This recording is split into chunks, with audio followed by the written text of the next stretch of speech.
Before the sun rise over Ouagadougou, a convoy of trucks begins moving south, not toward a European port, not toward a foreign-owned warehouse, and not toward another ship waiting to carry Africa's raw wealth across the ocean.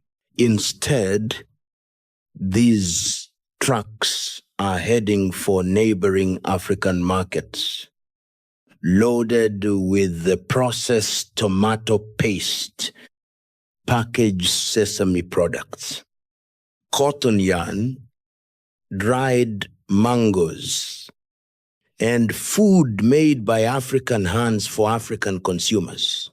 At first glance, it looks like an ordinary morning, but to many economists, business owners, and farmers across the continent, it may signal something far more important. It may be the quiet beginning of a new African supply chain. For decades, Africa exported its raw materials while importing the finished products at far higher prices. Cotton left as fiber and returned as clothing. Sesame left as seed and came back as bottled oil. Mangoes left fresh and returned as branded juice. Each shipment carried away not only resources, but also jobs, factories, technology, and opportunity. Today, Burkina Faso is trying a different path. Rather than asking how to produce more, the country is increasingly asking a different question. How can Africa keep more of the value created from its own land? If this story matters to you, and you believe Africa's future deserves thoughtful discussion, press like, subscribe, and stay with us until the end. Because what you're about to hear is not simply the story of one country. It may be the story of how an entire continent is beginning to rethink trade, agriculture, and economic independence across Burkina Faso. Farmers are noticing subtle changes. Small processors are expanding. Cross-border trade is evolving. Young entrepreneurs are seeing opportunities that once seemed impossible. Some call it economic reform. Others call it the first real step toward agricultural sovereignty. But perhaps neither description fully captures what is happening, because this story is not really about trucks. It is about value. It is about dignity, and it is about a question that could reshape Africa's economic future. What happens when Africa no longer exports only its harvest but begins exporting its own industries? For generations, many African economies shared a familiar pattern. Farmers planted crops, miners extracted minerals, and traders gathered raw materials. Then those products traveled thousands of kilometers before they were processed, packaged, branded, and sold back into global markets. The largest share of the final value was often created far from the communities where the resources originated. That pattern shaped more than trade statistics. It influenced employment, industrial development, and investment. A country could produce cotton, yet import clothing. It could harvest mangoes while importing fruit juice. It could grow sesame while buying refined cooking oil from abroad. The question many policymakers across Africa have begun asking is not simply how to export more, but how to retain more of the value created along the way. In Burkina Faso, agriculture remains one of the country's largest economic sectors. Cotton, sesame, livestock, shea products, fruit, and cereals support millions of livelihoods. Yet for many years, producers faced familiar challenges: limited processing capacity, transportation bottlenecks, and dependence on external markets for higher value manufacturing. That reality is encouraging conversations about a different development model. Instead of viewing farms as the end of production, planners increasingly describe them as the beginning of a longer value chain. A bag of sesame seeds, for example, can become refined oil, packaged consumer products, cosmetics, or industrial ingredients. Every additional stage creates opportunities for technicians, transport operators, packaging companies, warehouse managers, and exporters. The difference is not only economic, it is also about resilience. When countries depend almost entirely on exporting raw materials, they are often more exposed to swings in international commodity prices. Diversifying into processing and regional trade can help reduce that vulnerability, although doing so requires investment, infrastructure, skilled workers, and reliable energy. That transition is far from simple.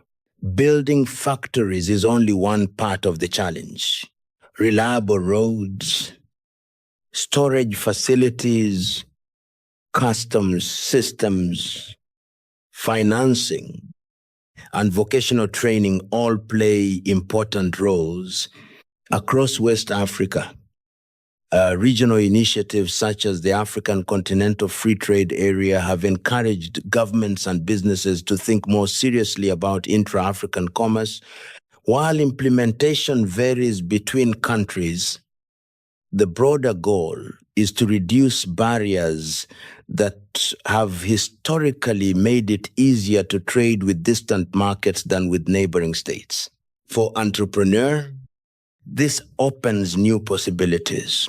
Imagine a small food processing company purchasing tomatoes from local farmers, producing packaged tomato paste, and supplying retailers across neighboring countries instead of shipping raw produce overseas.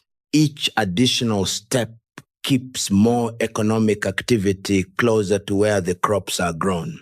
That idea is attracting increasing attention among business owners throughout the region.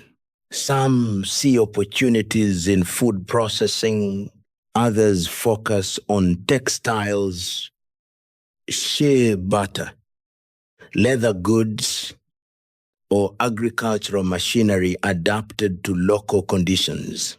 Young entrepreneurs, in particular, often describe value addition as a chance to create businesses rather than simply supply raw commodities. One business owner interviewed at a regional trade forum summarized the challenge in a simple sentence: "We don't lack resources. We need stronger connections between producers, processors, and markets. Those connections depend on infrastructure. Roads reduce transportation costs. Cold storage helps preserve perishable crops. Warehouses improve inventory management. Digital custom systems reduce border delays. Reliable electricity supports manufacturing. None of these investments generates dramatic headlines on its own. Together, however, they can gradually reshape an economy. Farmers notice the changes differently. For them, success is measured less by trade reports than by whether buyers arrive on time, whether crops spoil before reaching market, and whether their children can find work close to home. A farmer near Bobo Dioulasso described the hope shared by many rural communities. If more businesses buy from us here, our children may not have to leave to find opportunities. That sentiment reflects an aspiration heard across much of Africa. Not every young person wants to migrate. Many simply want meaningful work where they already live. Whether that becomes reality depends on far more than one policy or one government. It depends on education, investment, security, entrepreneurship, and regional cooperation sustained over many years. If so, signs of change have encouraged debate. Can more agricultural products be processed closer to where they are grown? Can regional markets become larger customers for African manufacturers? Can supply chains become shorter, more resilient, and more connected within the continent? These questions extend well beyond Burkina Faso. They are increasingly part of conversations taking place across West Africa and beyond. And if more countries begin pursuing similar strategies, the effects may reach far beyond agriculture alone, because the next chapter is not simply about moving goods more efficiently. It is about whether stronger regional trade can gradually reshape how Africa participates in the global economy. By now, the discussion is no longer centered on Burkina Faso alone. It has become part of a much broader conversation. Across Africa, governments, economists, entrepreneurs, and farmers are asking variations of the same question. If more value can be created closer to where resources originate, how should countries prepare for that transition? For some, the answer begins with infrastructure. Roads that connect farming communities to processing centers, reliable electricity for factories, cold storage that reduces food losses, rail links that lower transportation costs, modern border systems that make regional trade faster and more predictable. Without these foundations, supply chains remain fragmented regardless of how much is produced. Others argue that the most important investment is people, agricultural scientists, food technologists, mechanical engineers, warehouse managers, software developers, truck operators, export specialists. Every stage of a value chain depends on skills as much as physical infrastructure. That is why many universities and vocational institutions across Africa are expanding programs related to agribusiness, logistics, manufacturing, and industrial technology. The challenge is significant. Creating a competitive processing industry requires access to financing, stable regulations, and reliable markets. Small businesses often struggle with borrowing costs. Manufacturers face competition from established global producers. Exporters must satisfy increasingly demanding quality standards. These obstacles should not be underestimated. Yet, opportunities are also emerging. Population growth is increasing demand for food across Africa. Urbanization is changing consumption patterns. Regional trade agreements are gradually reducing some barriers between neighboring countries. Digital payment systems are making cross-border commerce easier for small businesses.